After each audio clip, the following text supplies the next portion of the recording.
ম্যাট্রিক্সের গুণফলের মাত্রা নির্ণয়ের খুবই সহজ একটা শর্টকাট আছে। এক্ষেত্রে খেয়াল করতে হয়, প্রথমে যে ম্যাট্রিক্সটা থাকে তার মাত্রা নিতে হবে প্রথম অংশ, আর শেষে যে ম্যাট্রিক্স থাকে তার মাত্রা নিতে হবে শেষ অংশ। যেমন এই প্রশ্নটাতে দুটো ম্যাট্রিক্স আছে এ এবং বি যাদের মাত্রা দেয়া আছে। এ এবং বি এর গুণফলের মাত্রা বের করতে বলা হয়েছে। তাহলে কি খেয়াল করতে হবে? প্রথমে কোন ম্যাট্রিক্স আছে? A matrix. এর মাত্রা নিতে হবে প্রথম অংশ।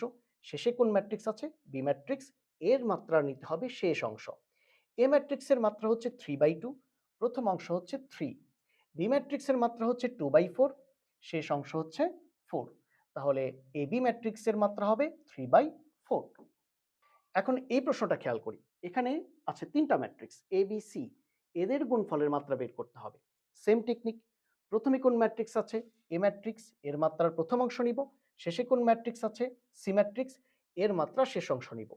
তাহলে এ ম্যাট্রিক্সের মাত্রার প্রথম অংশ 4, সি ম্যাট্রিক্সের মাত্রার শেষ অংশ 7।